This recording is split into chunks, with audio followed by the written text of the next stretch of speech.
Comment j'ai réussi reçoit ce matin Jonathan Arnaud. Bonjour. Bonjour. Vous êtes fondateur de MJ Innov, M pour Max Bail que j'ai annoncé tout à l'heure, et vous le J, Jonathan Arnaud. Vous êtes le distributeur en France du dispositif Tower Tafel, mais pas uniquement.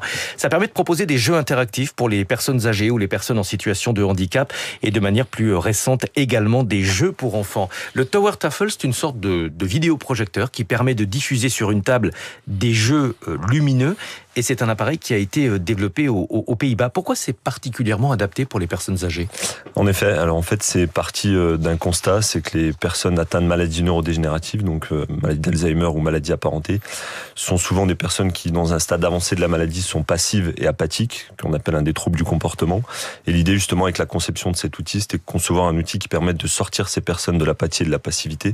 Et en fait, ce qu'on s'est rendu compte, c'est qu'en projetant des signaux lumineux sur une table, ça permettait de capter l'attention de ces personnes et de les stimuler à la fois physiquement, cognitivement et surtout socialement. L'objectif, c'est vraiment de créer du lien avec ces personnes. Et c'est un jeu interactif. Comment est-ce que les joueurs peuvent interagir avec l'appareil ? Alors en fait, intégré sur le vidéoprojecteur, on a un système de capteur infrarouge. Donc on projette sur une table de l'EHPAD des jeux interactifs et en venant en fait couper les signaux lumineux, on vient interagir avec les objets. Comment est-ce que les jeux que vous proposez sont élaborés ? Alors les jeux sont développés en co-conception avec des établissements en test. On a un processus de développement entre 8 et 18 mois. Ce ne sont pas des gamers qui font tout ça dans leur coin ? Non, ce sont des développeurs, des professionnels du secteur de la santé. Ouais. C'est pour ça que les jeux fonctionnent.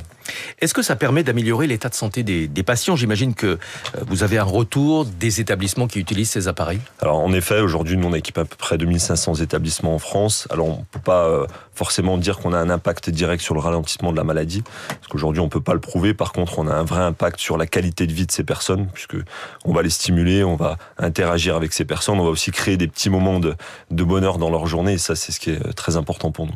Qui sont vos clients ? Est-ce que les établissements achètent cet appareil ? Est-ce qu'ils payent une redevance ? Comment ça fonctionne ? Alors aujourd'hui, les établissements achètent l'équipement.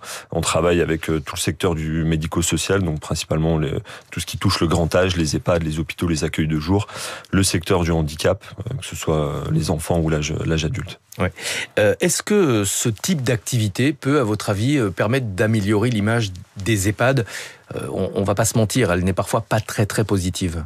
Alors c'est aussi une de nos missions. Moi je viens du secteur social à l'origine, et il y a cette volonté à travers les solutions qu'on propose, ludiques et innovantes, de justement essayer de donner une image positive de ces établissements, parce que malheureusement effectivement aujourd'hui la plupart des personnes ont parfois une image négative. Nous on a la chance de passer nos journées dans ces établissements, et en fait il s'y passe plein de belles choses, et l'idée vraiment c'est aussi de donner une image positive de ces établissements à travers les dispositifs qu'on propose. Parce qu'on y voit évidemment beaucoup de résidents qui sont relativement inertes, et c'est justement l'objectif de cet équipement. Vous avez déjà équipé plus de 2500 établissements. J'imagine que c'est un marché qui reste en plein développement.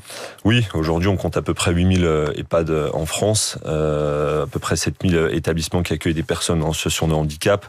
On a tout le secteur du domicile aussi.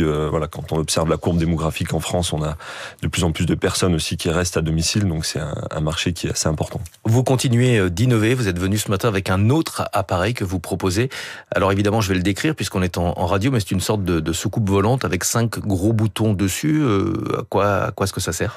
Alors ça s'appelle le Maestro, c'est notre nouveau dispositif, et l'objectif avec le Maestro, c'était de rendre la musique accessible à tout le monde, alors notamment dans les EHPAD, mais aussi dans le secteur du handicap, et aussi auprès des enfants, avec l'idée justement que sans connaissance musicale, on puisse créer de la musique.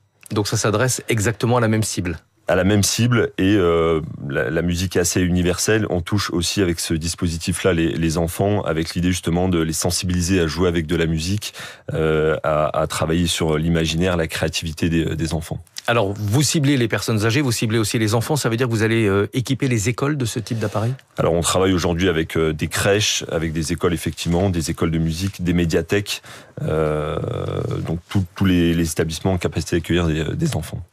Merci beaucoup d'être venu ce matin. Bravo pour vos innovations. L'entreprise s'appelle MJ Innov et on l'a bien compris, ça s'adresse aux enfants, mais en priorité, en tout cas historiquement, c'était d'abord la première cible, les personnes âgées, les personnes qui sont en perte d'autonomie et notamment les personnes atteintes de maladies neurodégénératives. Merci beaucoup. Merci à vous. D'être venu ce matin. Il est bientôt 6h20 sur Radio Classique. Natacha Valla nous a rejoint pour les